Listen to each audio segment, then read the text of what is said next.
5 আগস্টের পর এই প্রশ্ন অবশ্য অনেকবার আপনার সামনে এসছে, তারপর আমি আপনাকে বলি, যেহেতু আপনার সাথে আমার দেখা হচ্ছে নতুন একটা ঘটনার পরে, এই প্রসঙ্গে নতুন একটা ঘটনার পরে, আপনি কিন্তু যে কোনো জায়গাতে এক ধরনের সমন্বয়ের প্রত্যাশী একজন মানুষ, ক্ষমা করার পক্ষে একজন মানুষ। আপনি সর্বশেষ যে আওয়ামী লীগের রাজনীতি নিষিদ্ধ করা হলো এবং দলকে আসলে তার সকল কার্যক্রম নিষিদ্ধ করা হলো, এইটা নিয়ে আমরা দেখেছি যে আপনার দলকে যারা সমর্থন করেন তারাও সেই নিষিদ্ধের দাবি করেছেন, কিন্তু আমি আপনার পার্সোনাল মতামত জানতে চাই যে আপনি এটা আসলে লাইক করেছেন কিনা, বা আপনি এটা পছন্দ করেছেন কিনা, বা আপনার যদি একক ক্ষমতা নেয়ার মানে সিদ্ধান্ত নেওয়ার, আপনি আপনার একক সিদ্ধান্ত প্রয়োগ করতেন, তাহলে আপনি এটা করতেন কিনা। দেখেন, এখানে অনেকগুলা বিষয়। আমাকে ইদানিং ফরেন মিশনের যারা বাংলাদেশে আছেন, এনভয় বা আপনার রাষ্ট্রদূত যারা আছেন, তারাও জিজ্ঞেস করেন যে ন্যাশনাল রিকনসিলিয়েশনের একটা জায়গা থাকা উচিত কিনা। আমি বলি অবশ্যই উচিত। তবে বিষয়টা হলো যে আমাদের ওন্ড গুলা একদম তাজা, ট্রমা গুলা এখনো মেন্টাল এবং ফিজিক্যাল ট্রমা এখনো বিদ্যমান। হাসপাতালের বেডে এখনো রয়ে গেছে ইনজিওর্ড পার্সন গুলো। শহীদ পরিবারের অনেকেই তাদের আপনজনের লাশও এখন পায় না, লাশের সন্ধান বা কবরের সন্ধানও পায়নি। সো এটা একদম তাজা একটা বিষয়। যেমন আমরা যদি সাউথ আফ্রিকার কথা ধরি, তাহলে ডিকেডস আফটার ডিকেডস এটাকে হিলিং করতে, রিকনসিলিয়েশনে আনতে সময় লেগেছে। অতএব মিনিমাম একটা সময় দিতে হবে। আওয়ামী লীগের ক্ষেত্রে কি হয়েছে, তাদেরকে নিষিদ্ধ করা হয়নি, তাদের কার্যক্রমের উপরে মানে নিষেধ আরোপ করা হয়েছে, তারা ফাংশন গুলা করতে পারবে। 15.5 বছর তো তারা সুযোগ পেয়েছিলেন। এই দেশে ফেয়ার ডেমোক্রেসি তারা চাইলে কিন্তু কালচার করতে পারতেন এবং ইতিহাসে স্মরণীয় হয়ে থাকতে পারতেন। কিন্তু আসলে আপনিও তো তাদের অনেক কর্মকাণ্ডের প্রতিবাদ করেছেন অত্যন্ত জোরালো ভাবে। আগের আপনার ঠিকানা থেকে, বর্তমান ঠিকানা থেকে, সব জায়গা থেকে আপনি যেখানে যখন ছিলেন আপনি করেছেন। কেন করলেন? এই জিনিসগুলো অ্যাকসেপ্টেবল ছিল না, এই জন্যই তো করেছেন। তো তারা তো 15.5 বছর মানুষকে তাদের কোনো ডেমোক্রেটিক এবং পলিটিক্যাল রাইট দেয় নাই। জাস্টিস পাওয়ার রাইটটাও তারা স্ন্যাচ করে নিয়েছিল। এই ধরনের সবগুলা রাইটই তো কার্যত তারা কেড়ে নিয়েছিল। আপনি যদি প্রেসের কথা বলেন, এখন তো অ্যাটলিস্ট যখন তখন যাকে তাকে, প্রধান উপদেষ্টাকে একটা কথা বলেছে ঢুকাই দাও, মামলা একটা দিয়ে তাকে সাথে সাথে ঢুকাই দাও, এই কাজটা এখন হচ্ছে না। আয়নাগরের ঘটনা তো এখন একটু হইতেছে। মাননীয় আমির, একজন ইউটিউবার আছেন সাব্বির, তাকে জেলে দিয়ে দেওয়া হয়েছে প্রধান উপদেষ্টাকে, কি জানি বলছে। না, আমি বলতেছি সেটা, আমি বলছি যখন তখন হচ্ছে না, ঘন হচ্ছে না। 2-1টা কেস হইতেই পারে, এটা এক্সেপশন, কিন্তু আগে তো এটা ছিল প্র্যাকটিস এন্ড র্যান্ডম, এটা কিন্তু এখন হচ্ছে না। তারপরে আপনি দেখেন যে আয়নাগরের যে বিষয়টা, মানুষকে ধরে নিয়ে ঢুকাই দাও, হোয়ার অ্যাবাউট কেউ জানে না, তার ফ্যামিলি জানে না যে মানুষটা বেঁচে আছে নাকি মরেই গেছে। যদি মরে যায় তার কবর কোথায়, আদৌ জীবনে দেখবো কিনা তার কবরটা, সেটাও তো প্রশ্ন। এরকম তো ঘটনা ঘটেছে। এবং যাদেরকে আয়নাগরে নেওয়া হয়েছে তারা কিন্তু সবাই ফিরে আসেননি। তারা অনেকেই এখনো আমরা জানি না তারা কোথায় আছে, আদৌ বেঁচে আছেন কিনা। তো এগুলা তো এখন হচ্ছে না। বায়বীয় মামলা যেটা বলা হয় সরকারের পক্ষ থেকে, এখন সরকারের পক্ষ থেকে সেরকম মামলা নেই। এখন মামলা হচ্ছে পলিটিক্যাল যারা বিভিন্ন পার্টিজ আছেন তারা, সেই ক্ষেত্রে এক এক দলের এক একটা দৃষ্টিভঙ্গি। আমাদের দৃষ্টিভঙ্গি হচ্ছে যে ফর ফেয়ার জাস্টিস, কমপ্লেইনটা পুরো অ্যাট্রোসিটি করেছেন যারা এটার পারপিটেটর, তাদেরকে ডিরেক্ট যারা আছেন তাদেরকে বাদ দিয়ে আমরা কোনো মামলায় কাউকে আসামি করিনি। এই জন্য আমাদের মামলায় শত কোনো আসামি নেই। অন্যান্য সংস্থার বা দলের বা অথরিটির থাকতে পারে। তো এই জিনিসগুলোর কিছুটা হলেও ডেভেলপমেন্ট হয়েছে, কিন্তু আরো অনেক হওয়ার প্রয়োজন আছে এবং সুযোগ আছে। এই ক্ষেত্রে আমি শুধু একটা লাইন করে একটু বোঝার জন্য, যে মানে আওয়ামী লীগ নিষিদ্ধ করা হয় নাই, আওয়ামী লীগের কার্যক্রম নিষিদ্ধ করা হয়েছে, দুইটার মধ্যে তফাৎ কি আসলে? মানে তারা মানে কি করতে পারবে আর কি করতে পারবে না, মানে একজন আওয়ামী লীগ কি করতে পারবে এখন? মানে আমার একটা আন্ডারস্ট্যান্ডিং হচ্ছে আওয়ামী লীগ নিষিদ্ধ, তা আপনি বলতেছেন না দুইটার মধ্যে একটু তফাৎ আছে। তফাৎটা কি আসলে? দেখেন, নিষিদ্ধ তো আমাদেরও করা হয়েছিল, তাই না? এবং একবার না, আমাদের এই সংগঠনের জন্মের পরে দফায় দফায় আমাদেরকে নিষিদ্ধ করা হয়েছে। নিষিদ্ধ যখন কোনো সংগঠনকে করা হয়, তখন এই সংগঠনের ব্যক্তিরাও বিভিন্ন ধরনের সমস্যায় পড়ে যান, এর সাথে রিলেটেড ব্যক্তিরা। এমনকি তাদের স্বাভাবিক জীবনযাত্রাটাও তাদের পক্ষে চালায় নেওয়া সম্ভব হয়। তারা যদি সমাজের কোনো ক্রিমিনাল ব্যক্তি নাও হয়ে থাকেন, তবুও তাদের উপরে সমস্যা আরোপ হয়েছে। কিন্তু যখন কার্যক্রম নিষিদ্ধ থাকবে, তখন ওই পলিটিক্যাল কার্যক্রমগুলো ছাড়া বাকি জীবনের সবই তো তারা করতে পারবে, করছে তো। আচ্ছা, তারা তো এই দেশটা সবাই তো আর চলে যাননি, সবাইকে জেলেও ঢুকানো হয়নি। এইটা একটু পরিষ্কার হয়েছে। জনাব যুদ্ধাপরাধের মামলায় জামাত নেতা এটিএম আজহারুল ইসলাম খালাস পাওয়ার পর আপনি একটি সংবাদ সম্মেলনে বলেছেন, জামায়াতে ইসলামী বা তার কোনো নেতাকর্মীর মাধ্যমে কেউ ক্ষতিগ্রস্ত হয়ে থাকলে তার কাছে নিঃশর্ত ক্ষমা চাই।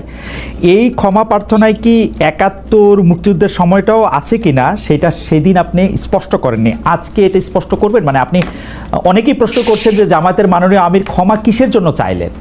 মানে ৪৭-এর পর থেকে শুরু করে আজকে পর্যন্ত, শুধু ৭১ না, ৪৭-এর পর থেকে শুরু করে আজকে পর্যন্ত আমাদের দ্বারা যত মানুষ যত জায়গায় কষ্ট পেয়েছে, কেউ যদি ক্ষতিগ্রস্ত হয়ে থাকে, সেই মানুষগুলো, তাদের সকলের কাছে আমি বিনা শর্তে ক্ষমা চেয়েছি। কেন ক্ষমা চেয়েছি? আমরা মানুষ, ইন্ডিভিজুয়াল মানুষ যেমন ভুল করতে পারে, মানুষের সমষ্টি একটা দলেরও বিভিন্ন ভুল সিদ্ধান্ত থাকতে পারে।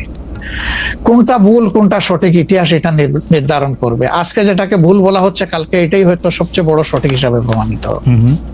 আর ইতিহাসের পালাবদলে রাজনীতিতে সবাই জিতে না, কেউ জিতে কেউ হারে। আমরা আদর্শবাদী একটা দল, আমরা বিশ্বাস করি আমরা মানুষ ভুলের ঊর্ধ্বে নই। আমাদের দ্বারা, আমাদের সহকর্মীদের দ্বারা মানুষ বিভিন্ন ক্ষেত্রে কষ্ট পেতে পারে, ক্ষতিগ্রস্ত হতে পারে। আমি সব কিছুর জন্য কোনো শর্ত আরোপ না করেই মাপ চেয়েছি। ওকে, মানে ৪৭ এবং মাপ চাওয়ার মধ্যে কোনো পরাজয় নাই, অবশ্যই নাই।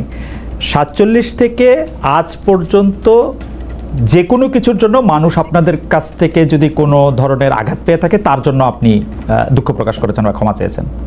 এর ভিতরে সব ঢুকে গেছে, কোনো কিছু বাদ নাই। ওকে, এভরিথিং ইনক্লুডেড। আচ্ছা, এবং এটা আনকন্ডিশনাল, মানে অ্যাপোলজি দিয়ে আনকন্ডিশনাল পার্ডন সিক করেছে। এইটা কি ডক্টর শফিকুর রহমান, আমি আসলে যেহেতু আপনার সঙ্গে আমার মানে নানা সময় কথা বলার সৌভাগ্য হয়েছে, মানে পর্দার বাইরে পর্দার ভিতরে, সেটা আমি জানি বলেই আমি আমার প্রশ্নটা করছি যে আপনি যে ৭১টাকে এই ৪৭ থেকে আজ পর্যন্ত একসাথে বললেন, এর কি কোনো বিশেষ কারণ আছে নাকি? মানে না, কোনো বিশেষ কারণ নাই। আমার মানবিক মূল্যবোধের জায়গা এবং আমার দায়িত্বের জায়গা থেকে আমি বলেছি, অনুভূতির জায়গা থেকে, দায়িত্ব এবং অনুভূতির জায়গা, বিশেষ কোনো কারণ। আচ্ছা, আমি আবার ২-৩ দিনের ঘটনা একটু আসি। আমরা ২টা ঘটনা আমরা দেখেছি যে আমাদের অনেককে ব্যথিত করেছে। একটা হচ্ছে লালমনিরহাটে একজন যিনি নরসুন্দর, তিনি এবং তার ছেলেকে খুব আয়োজন করে মারধর করা হচ্ছে এবং তাদেরকে টেনে নিয়ে পুলিশের কাছে নিয়ে যাওয়া হয়েছে। এবং আরেকজন যিনি ২০১৮ সালের ডিসেম্বরের রাতের ভোট বলে খ্যাত নির্বাচনের যে প্রধান নির্বাচন কমিশনার, তাকে আসলে খুবই অপমানজনকভাবে মানে থানায় নিয়ে যাওয়া হয়েছে এবং সেটা আবার ভিডিও করা হয়েছে। মানে আমি সাধারণভাবে যেটা বুঝি, আপনি আমাকে শাস্তি দিতে পারেন, আপনি আমাকে মৃত্যু দিতে পারেন, কিন্তু মানুষ হিসাবে আরেকটা মানুষকে অসম্মান করার অধিকার যে আমাদের নাই, এইটা কি মানে মানে নাকি এইটা আমাদের আছে কারণ তারা একটা খারাপ কাজ করেছিল, এরকম কি? মানে আমি জানি না, মানে অনেকে তার আরেকজন, জি আপনি বলেন, আরেকজন খারাপ কাজ করেছেন বলে আমিও করব, এটা কোনো যুক্তি? আমি আরেকজনের খারাপে কষ্ট পেলাম, ক্ষতিগ্রস্ত হলাম, এখন আমি সেম অথবা ওয়ার্স দেন দিস আরো খারাপ কিছু করলাম তার সাথে, সেটা কি কোনো মানবিক আচরণ বলে গণ্য হবে? নিশ্চয়ই না। তবে দেখেন, আমরা এটাকে কখনো সমর্থন করি না, কিন্তু পরিবেশ, প্রেক্ষাপট, স্থান, কাল, পাত্র, মানুষ কোনো জিনিসকে যখন লাইক করে না, তখন প্রকাশ্যে হয় তার প্রতিবাদ করে, না হয় মনে মনে ঘৃণা করে, অথবা সে শক্তি থাকলে প্রতিরোধ করে। এই 3টা স্টেজ থাকে, এটা হাদিসের ভাষা অনুযায়ী। এই অবস্থায় আমরা হয়তো ভিজিবল সেরকম প্রটেস্ট অনেক ক্ষেত্রেই করতে পারি না, কিন্তু আমরা এগুলাকে মনের দিক থেকে সাপোর্ট তো করি না, আমরা বরঞ্চ মনে করি যে এগুলা আরেকটা অপরাধ, ডেফিনেটলি সিইসি যিনি ছিলেন জি কিন্তু একজন মানুষ, তিনি এই রাষ্ট্রের একজন সিভিল সার্ভেন্টও ছিলেন এবং উঁচু পর্যায়ে তিনি দায়িত্ব পালন করে তিনি রিটায়ার করেছেন। তিনি নিশ্চয়ই কাজ ভালো করেন নাই, অনেকগুলা খারাপ কাজ করেছেন। সেই সময়টা জনপ্রত্যাশার এগেনস্টে গিয়ে করেছেন। সত্য তথ্যের উপর না থেকে অসত্য তথ্য তিনি তার সংস্থা থেকে বলেছেন, সেগুলো সব খারাপ। তো তার জন্য তো আদালত আছে, কিন্তু আদালতে যাবেন, আমি তাদেরকে আদালতে নিয়ে যাই, আইনের আওতায় নিয়ে যাই, কিন্তু আইন আমার হাতে আমি তুলে নেবো কেন? এটা তো কোনো অবস্থায় আমরা সমর্থন করবো না। এই জন্য আপনার স্মরণ থাকার কথা, 5 তারিখ রাত্রেই আমরা ঘোষণা করেছি যে ব্যক্তিগতভাবে আমরা কারো উপর থেকে কোনো প্রতিশোধ নেব না এবং আমরা নেইনি। আমাদের 2-1টা ব্যতিক্রম ঘটনা ঘটেছে, আমরা তাদেরকে শাস্তি দিয়েছি, আমরা ছাড় দেই নাই কাউ। আমাদের এই ঘটনাগুলো র্যান্ডম না, ব্যাপক না, 2-1টা বিচ্ছিন্ন ঘটনা, আমরা কাউকে ছাড় দেই।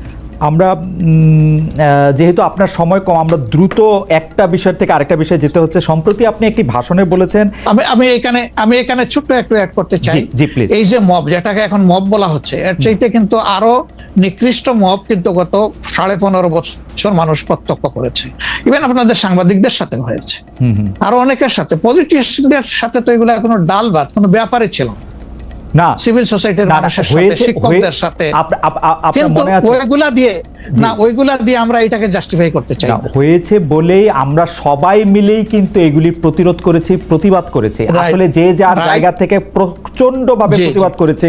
আমার মনে আছে ডয়েচে ভেলেতে থাকতে আমি একবার শেখ হাসিনার নাম করে এতবার বলতেছিলাম যে কেন তিনি এটি করবেন, কেন তার এটি সমালোচনা করা যাবে না, এবং কেন তার এটা, মানে আমার মনে আছে যে মানে আমার সাংবাদিকতায় আমি কোনো সময় অ্যাক্টিভিজম করতে চাই না বা অ্যাক্টিভিজমের জায়গা থেকে, কিন্তু এইগুলির প্রতিবাদ আমরা সবাই মিলেই আসলে করেছিলাম, যে যার অবস্থান থেকে। এখনো আমাদেরকে করতে হবে, এখনো যদি আমরা সেই জায়গার মধ্যেই থাকি এবং কেউ কেউ আমরা এটা বলি যে তারা করেছে সেজন্য এটা ঠিক আছে, সেইটার ব্যাপারে আপনার কাছে বিচার দিতে চাইছি। প্রশ্নই ওঠে না, এটাকে সাপোর্ট করা যাবে না। আরেকজন অন্যায় করেছে তাই আমি আরেকটা অন্যায় করবো, এটা চলবে না। আর তাইলে আমরা ভালোর দিকে আগাবো কিভাবে? অ্যাবসলিউটলি আমরা আগাতে পারবো। আপনি সম্প্রতি এক ভাষণে বলেছেন, আরেকটা প্রসঙ্গে যাই, যে সেই গণতন্ত্র হালাল যার মাধ্যমে আল্লাহর বিধান কায়েম করা যাবে, বুলেট নয় ব্যালটের মাধ্যমে যেতে হবে। এটা আপনি বলেছেন হাদিসের রেফারেন্স দিয়ে। আপনার এই বক্তব্যের প্রতিবাদ করেছেন মুফতি ডক্টর সাইয়েদ মোহাম্মদ এনায়েতুল্লাহ আব্বাসী সিদ্দিকী। রবিবার ফেসবুক এক পোস্টে দাবি করেছেন যে তিনি হাদিসের সুস্পষ্ট অপব্যাখ্যা করেছেন। আপনি এক লাইনে আবার একটু ব্যাখ্যা দিবেন কিনা? না, আমি হাদিসের দেই নাই। আমি বলেছি যে ডেমোক্রেটিক যে প্রসেসটা, এটা রাসূল করিম সাল্লাল্লাহু আলাইহি সাল্লামের পরে যারা রাষ্ট্র পরিচালনা করেছেন খোলাফায়ে রাশিদিন, তাদের সময় ছিল, এবং এটা বাস্তবতা আমরা সবাই জানি। হযরতে ওমর খুতবা দিতে দাঁড়াইছেন, সাধারণ মুসল্লি বলছে আমি আপনার খুতবা শুনবো না। কেন শুনবেন না? ওই যে আমরা কুশাগার থেকে কাপড় পাইলাম, আমার কাপড়ে লম্বা জামা হইলো না, আপনারটাই লম্বা জামা হইলো কেমনে? এই তো সেম কাপড় দেখতেছি। তখন তিনি তার ছেলে আব্দুল্লাহ ইবনে ওমরকে বলেছিলেন, বাবা তুমি এবার জবাব দাও।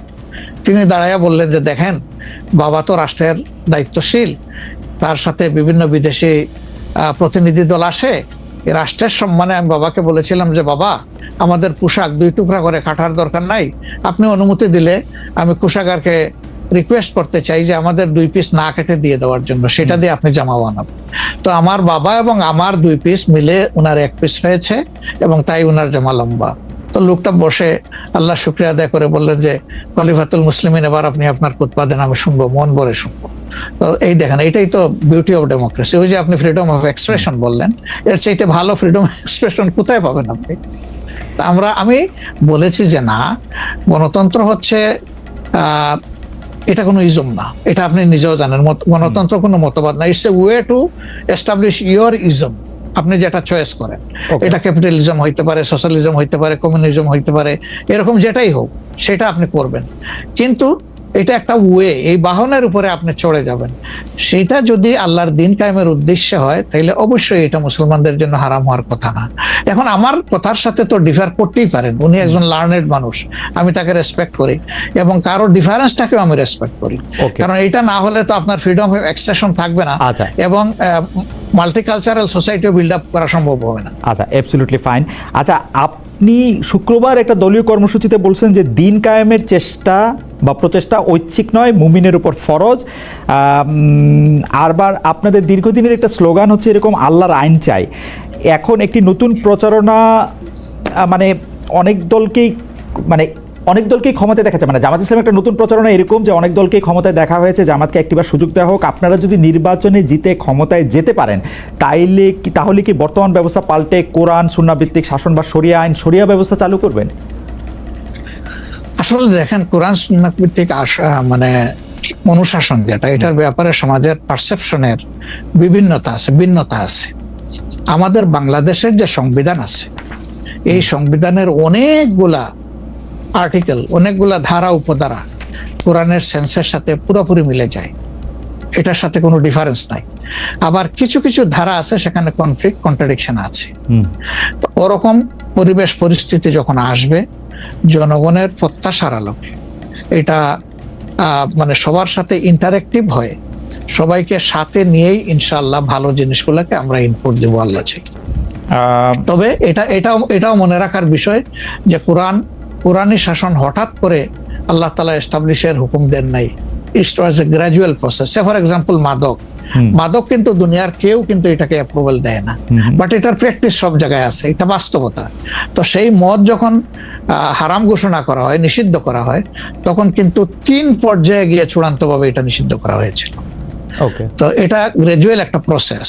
আপনি একটা ক্রাইম থেকে, দীর্ঘদিনের প্র্যাকটিস থেকে মানুষকে সরাবেন, আল্লাহ তাআলার সেই বিধানকে অনুসরণ করেই আমরা আগাবো ইনশাআল্লাহ।